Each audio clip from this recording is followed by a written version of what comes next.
Who are this week's top Dynasty waiver wire targets? All that and more on today's Locked On Dynasty.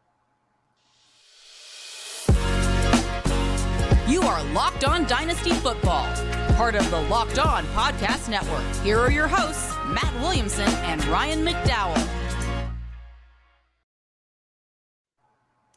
Thanks for making Locked On Dynasty your first listen every day. We're free and available on all platforms.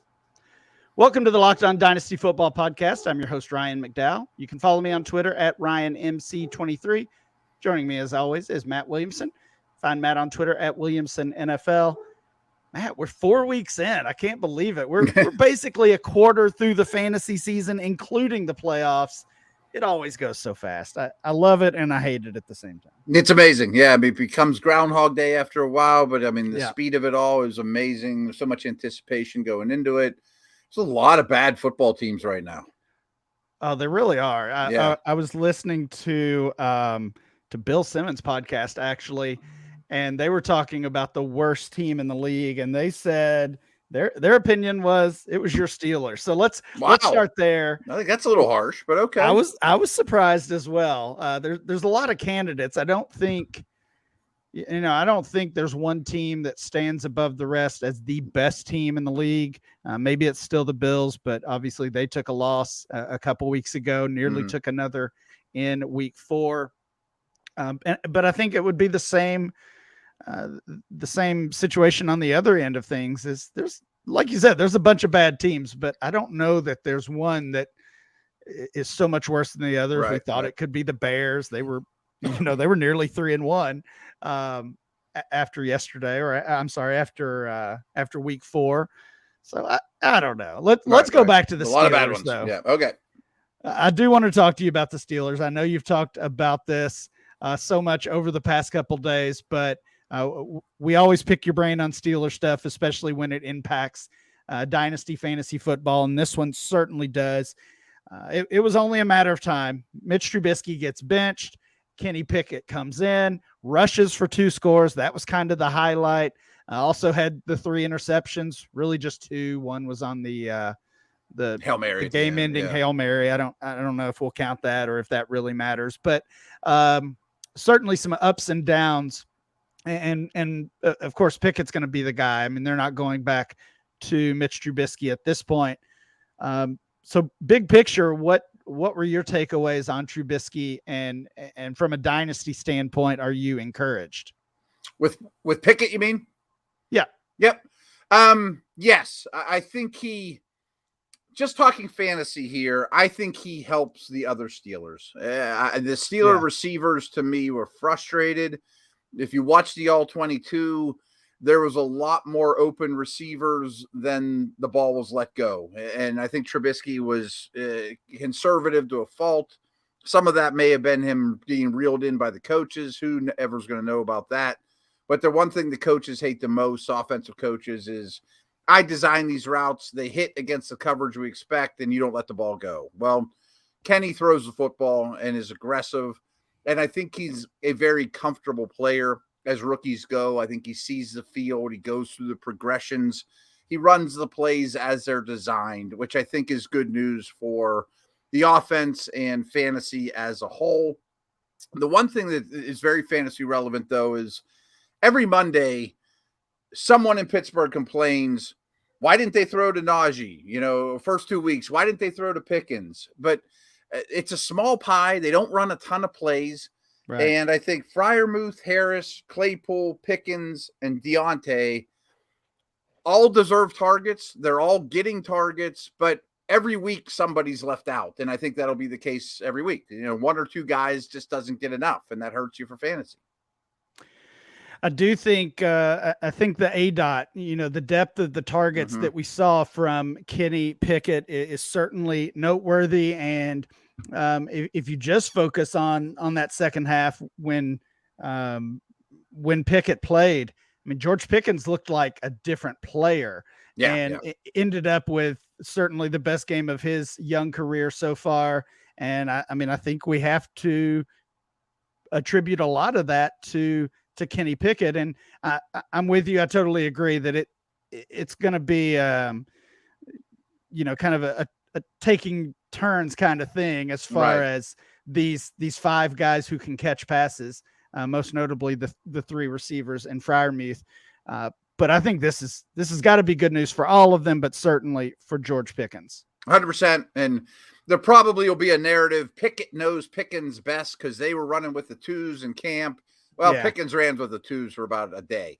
Yeah. I mean, but they are draft buddies, and Pickens is open and he's been underutilized. I think he's been the most frustrated of all of them. So I wouldn't look at this and say, oh, Deontay's not going to get double-digit targets ever again, that was just a Ben thing or a Trubisky thing. There's going to be down weeks for each of them. Yeah, all good stuff on the Steelers. If they are the worst team in the league, hopefully they get that turned around for your sake. It's no fun covering a bad team. Well, just going to throw this out here because I doubt you're aware, but the next 4 weeks are... Oh, no, I am aware. Yeah. Okay. In Buffalo, Tampa here, in Miami, then they go to Philly. So that should next 4 weeks should be a blast. Yeah, a little bit of a murderer's row there for the next month or so for the Steelers. And I mean, that came into that was part of the conversation in, do we throw Pickett in now against this team that's a game that's winnable against the Jets, or do we wait another month? And I think it just got to a point where they couldn't wait. I think so. They couldn't wait another month. It was rough. Matt, it is Tuesday. We're going to talk dynasty transactions as we always do. And, I feel a little bad here, Matt. The past 3 weeks, we've come on this episode. We've complained about how weak the waiver wire is, and that there's no good options, no good players to pick up. And, we've just kind of twiddled our thumbs on this waiver wire conversation. And here we are. We've got some waiver wire options this week, but it's all for the wrong reasons. Lots and lots of injuries in week 4, and some notable ones. We'll try to get to most of those, and we'll talk about the players that you might want to pick up as a result of those injuries. I do want to say, though, before we get into any of the waiver wire targets, we saw Rondale Moore come back and make his season debut in week 4. We saw Michael Gallup make his debut for the Cowboys in week 4. And there's at least talk that Dak Prescott could come back, if not in week 5, then in the very near future. And I know I've got Greg Dortch on some of my dynasty rosters and some of my redraft rosters as well, where I have picked him up as a result of his play during the Rondale Moore injury. Same thing with Noah Brown in Dallas. And I don't think these guys are just going to go away. I know Dortch had a quiet game in week 4, but I'm not giving up on those. So this is not necessarily a situation where you want to go pick these players up, because Dortch, Noah Brown, even Cooper Rush in Superflex leagues, those guys are already rostered by this point. I would just advise, if you can manage it, hang on to those guys. Let's see how Gallup, how Dak, how Rondale Moore transition back into the lineup. And I don't think Dortch and Brown especially are done having dynasty value. So keep those guys on your roster if you can. But Matt, let's move over to real quick on those. I just think the one only note is I agree with you. That's really good insight. And it looks to me like all 3 showed they belong. I mean, they're NFL players. Their coaches have to be very happy with what they put out there. They belong. Well, we did hear the hint of a quarterback controversy in Dallas, and the better Cooper Rush plays, the more those comments get made, whether they're kind of tongue in cheek or whatever. I mean, this is Dak's team, right? Oh, still, right? Yeah, no doubt about it. Okay. Cooper Rush is just a good solid backup. There are some backup quarterbacks you may want to consider adding. We talked about Brian Hoyer in this section last week. The veteran was going to get the start and did get the start in place of Mac Jones, although the Patriots, as they always are, were kind of contrary. They played it out like Mac Jones might actually play. That was, I think, probably just a joke.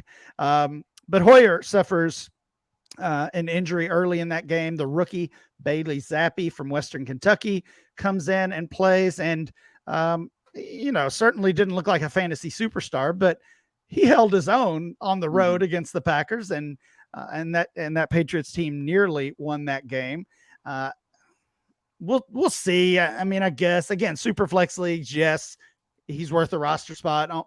Almost every quarterback on an NFL roster is worth a roster spot in super flex leagues. But I can't imagine starting Bailey Zappi. He looks like a high school player to me. Yeah. Teddy Bridgewater came in on Thursday night. Feels like forever ago. Of course, the horrible situation, and we could do a whole episode or more on the Tua injury and all that went into that, but it's not necessarily dynasty relevant. Does seem like good news for Tua Tagovailoa big picture, but he is at least going to miss week 5. And we'll see what else happens the rest of the season and the coming weeks for Tua and for that Dolphins team. But Teddy Bridgewater will be the starter. I thought he looked pretty solid as well. That's attractive to me. I mean, with that scheme and those two receivers. Yeah, the receiver. That's attractive. Right. Yeah, he would be. And again, in those deeper super flex leagues, Teddy's probably already on a roster, but if not, he becomes a priority this year. And unfortunately, we've seen these head injuries for Tua, 2 pretty serious ones, and whether they were officially classified as concussions or not, 2 very hard hits.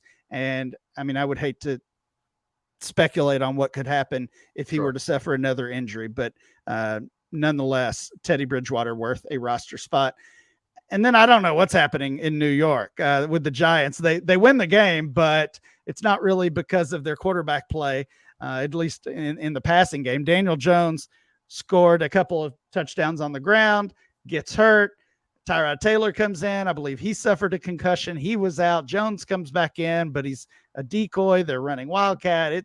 It was kind of crazy in New York. And honestly, outside of Daniel Jones running the ball and getting us a few fantasy points, I don't know that we even care about the Giants quarterback. That passing game, that passing offense is pretty rough. I don't know what to do with the Giants. Bridgewater's the one that's attractive to me and would be even in 1 quarterback leagues. Okay, sounds good. Matt, when we come back, we'll talk running backs and receivers to target on the waiver wire. Folks, I've told you before about athletic greens, and I started taking AG1 here not that long ago, and it's really changed the way I feel. I definitely feel much, much better. My gut health in particular has been great. And so what exactly is it? I mean, it's 1 delicious scoop of AG1. You're absorbing 75 high-quality vitamins, minerals, whole food sourced superfoods, probiotics, and adaptogens to help you to start your day right and keep it going right. It's a special blend of ingredients that supports your gut health, as I mentioned, your nervous system, your immune system. I haven't been sick once since I've been taking this stuff. Energy, recovery, focus, and aging. So many different benefits for you. I mean, it's one thing you can do every single day is just take care of yourself. And this subscription comes with a year supply of vitamin D, which is so important to add in these winter months so we don't get as much sunlight. It costs less than $3 a day. It's cheaper than your cold brew habit. It's cheaper than getting all the different supplements you're investing in because all in one. It's super easy. And to make it easy, Athletic Greens is going to give you a free 1-year supply of immune supporting vitamin D and 5 free travel packs with your first purchase. All you have to do is visit athleticgreens.com/NFL network. That's all one word. Again, that's athleticgreens.com/NFL network to take ownership over your health and pick up the ultimate daily nutritional insurance.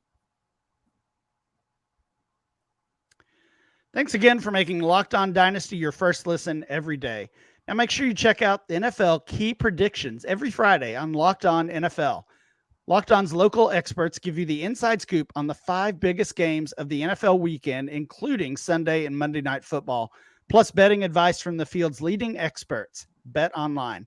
Follow NFL Key Predictions every Friday on Locked On NFL, available on the Odyssey app, YouTube, and wherever you get your podcast.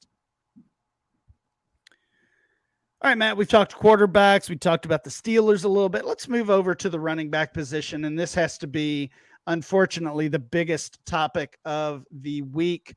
It's the Javonte Williams injury. Goes out of that game, and really not much was made of it. It was early in the second half, and didn't seem like a serious injury, although he was quickly ruled out. And I think that was kind of the beginning of the bad news. Following the game came the hint that it might be a serious knee injury.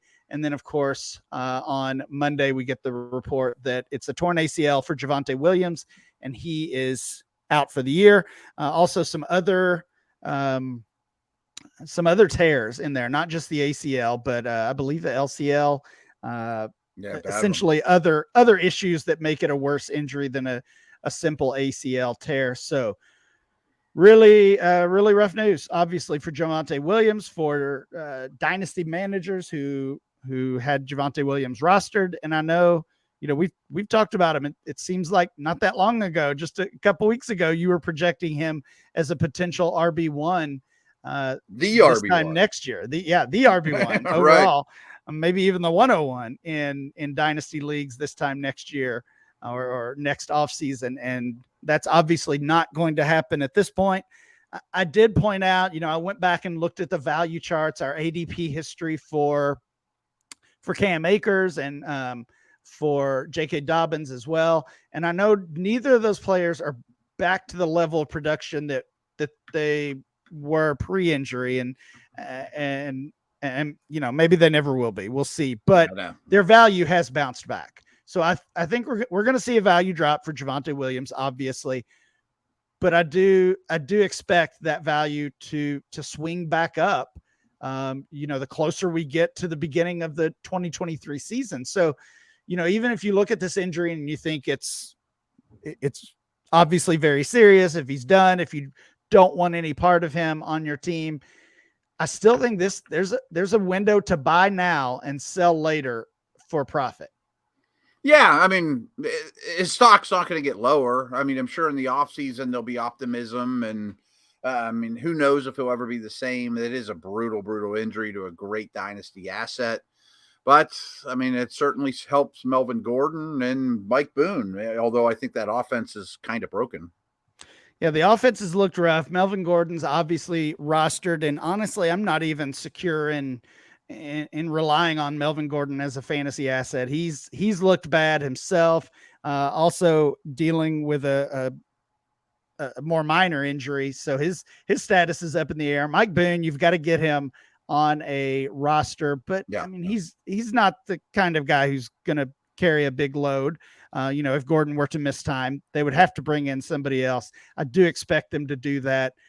Mike Boone's the waiver wire pickup. You got to get him on a roster, but I don't feel like he's the priority that we would normally expect a running back to be in this situation. Williams was not the only running back to suffer an injury. Jonathan Taylor has struggled now 3 weeks in a row, mainly due to, the Colts just stink, Matt. They're really bad. They're really bad. JT's not going to do much in the passing game in general, and he's not getting the chance to carry the ball when the team is in the lead. So he's now dealing with an ankle injury. The Colts play on Thursday, so just a couple of days away here. His status is up in the air. Again, Nyheim Hines already on dynasty rosters. Sure. We know that. Phillip Lindsay was getting talked up a little bit. Deion Jackson has been the third guy that's been active. I guess I'm not either. And again, if this team's going to be trailing, and they probably are, this kind of feels like a stay away. But again, get Lindsay on your roster, see how that plays out. This next one I think is a little more interesting. Cordarrelle Patterson in Atlanta suffered an injury and landed on the short-term IR. He'll be gone at least 4 weeks. The rookie Tyler Algiers is going to have a role and is almost certainly on dynasty rosters. If not, he's your priority this week. But Algiers probably rostered. Couple of options here. Caleb Huntley, a little known Caleb Huntley, came in, played well, scored a touchdown. and got a big chunk of snaps in that win on Sunday. And then Damien Williams, the veteran who they signed this offseason, he's been out, but he's due back soon as well. So Algiers, Williams, Huntley. Throw a dart. I don't know that any of those are good enough to really take control of that backfield. But at this point, like we said with Lindsey and like we said with Boone, they're all worth roster spots. Algiers, like I said, certainly the priority. After that, I'm probably picking up Damien Williams before Huntley. What do you think there? I'd like to throw a dart because, as Kyle Pitts owners know, all they care about is running the football and bringing in big, heavy personnel. And I mean, that's what they're doing there. This may be a Niners situation where they go through 3 or 4 lead backs over the course of the season. Those guys are going to take a pounding. They have a very physical running style. So I think I want stock in that. And I assume Algiers is going to be in your league. Williams is more proven than Huntley. Again, I probably am going to make roster spots for any and all. And lastly, on the running backs, if you're in a shallow league, Brian Robinson may have been dropped after his preseason incident where he was shot. Sounds like he is close to returning, maybe even as early as week 5 or week 6. So if he's out there on the waiver wire in a small dynasty league, get him rostered ASAP. Antonio Gibson, once again, trending down. And I think Brian Robinson is going to get a shot there. When we come back, we'll talk about those pass catchers, receivers, and tight ends. Guys, I cleaned up on betonline.net this weekend. I urge you to do the same. They are your number one source for betting info this season. Find out all the later player developments, team matchups, news. They have podcasts, in-depth articles, and analysis on every game you can find. And as always, BetOnline remains your continued source for all your sports wagering information with live betting and up-the-minute scores for every sport out there. It's the fastest and easiest way to go check in on all your favorite games and events. You got Major League Baseball playoffs coming up here, MMA, boxing, golf, of course, football, everything you can ever ask for. Head to betonline.net or use your mobile device to learn more. BetOnline, where the game starts.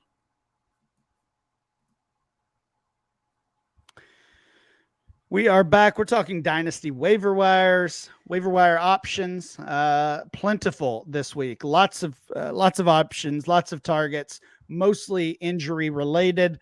The wide receivers, I think, got off a little bit easier than Javonte Williams and some of these running backs and quarterbacks. But there were some injuries there as well. Treylon Burks has a foot injury. I think they're actually diagnosing that as turf toe. So he's going to miss some time. Couple of options there. Nick Westbrook-Akine is a guy who seemed to always be on that waiver wire discussion a year ago, and here he is again. Kyle Phillips, the rookie. Phillips had a nice week 1, suffered an injury, missed a couple weeks. He was back in the lineup in week 4, but played a very small role. We have to assume if he's healthy, he'll see more snaps and targets moving forward.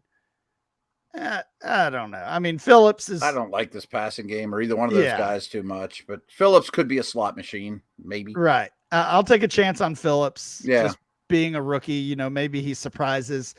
But, yeah, the Titans' passing offense is not one I really want to invest in. I am a little more interested in KJ Hamler, and this is a player, again, in those deep dynasty leagues, probably already rostered. I don't think anybody was giving up on him even after that injury a year ago.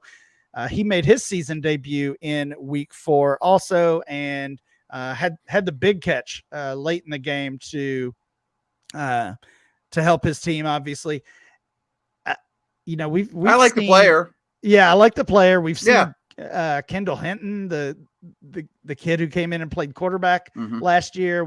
He's kind of played that third wide receiver role. I think Hamler earns that job eventually. And Hinton has not made a huge impact, but he has, he's seen some targets and some consistent playing time. So I think that could go Hamler's way. Kind of a similar spot in Buffalo with Khalil Shakir, the rookie, who hasn't had a ton of playing time, but we saw Isaiah McKenzie go out with an injury. I believe that was I believe that was a concussion. Cole Beasley tore up his ankle. He's going to miss quite a bit of time. So could be an opportunity and opening for Khalil Shakir to see some more playing time in that Buffalo offense. Gabe Davis doesn't seem like he's something's missing. They need somebody fully else to back. step up. Yeah. They need a second pass catcher. It could be Shakir. And then the last wide receiver injury of note is Jahan Dotson. I believe that one was a hamstring injury. He's going to miss some time, unfortunately, as well, putting a pause to his big rookie season. Damien Brown, rookie from a year ago, who we haven't heard much from in his career. He saw some additional playing time once Dotson suffered that injury. So looks like he's the guy. But again, I think this is mostly going to be McLaurin and Curtis Samuel. They're going to turn that from 3 targets to 2. I just think it's good news for those two, basically. Yeah, I agree. Maybe Logan Thomas gets a little more involved as well. Mm-hmm. Westbrook-Ikhine, Phillips, Hamler, Shakir, Damien Brown. If all of those guys are on your waiver wire, Matt, who's your target? I think Hamler. I think he's my favorite football player of the group. I like Shakir a lot coming out of school, so those guys I'd love to store on the back of my roster. I mean, it might be next year for Shakir. Hamler might even be after his rookie contract, whatever. But, I mean, I think those guys might still have bright futures in the league. Hamler would be my choice as well. Mm-hmm. A couple of tight ends worthy of consideration. Man, this is one I missed on, Matt. Alberto. Yeah. Alberto played 1 snap on Sunday, ran 0 routes. He played 1 snap, and he was blocking. Did not run a route at all. Greg Dulcich, the rookie there in Denver, is due back from the IR very soon. We could see him come in and just take over that pass-catching tight end role. Because Alberto has evidently just given it away. Make sure Dulcich is on your roster. And Will Dissly getting really no respect, but I know Seattle's using multiple tight ends. Obviously, Noah Fant playing a role there still, and Colby Parkinson's getting snaps, but Will Dissly is seemingly the leader of that 3-headed tight end monster, and he's producing 3 games. Yeah, he is. 3 games out of 4. Right. Yeah. He got the crazy contract that shocked everyone this offseason. They do things a little different. Yeah, he scored in double-digit fantasy points 3 of the 4 games so far. So Dissly is kind of an underrated guy and maybe still on waiver wires. It's safe to say Geno Smith isn't holding back the passing game either, or the offense. Well, they're not going to put 50 every week, but Right. I noted this. I'm sure others have seen it as well. Geno Smith is outscoring Russell Wilson in fantasy points this year. About that? Yeah. Wow. Pete Carroll's chuckling too. It's a pretty funny situation. Thanks for making Locked On Dynasty your first listen every day. Now make your second listen the Peacock and Williamson NFL show. Brian Peacock and former NFL scout Matt Williamson give you the expert NFL analysis in less than 30 minutes. It's free and available wherever you get your podcast. That is it for today's show. Please make sure you download and subscribe to the podcast on Apple Podcasts, Spotify, or wherever you get your podcast. Remember to follow the show at Locked On Dynasty. Follow Matt at Williamson NFL. And I'm Ryan, MC23. We'll be back next time with more Locked On Dynasty.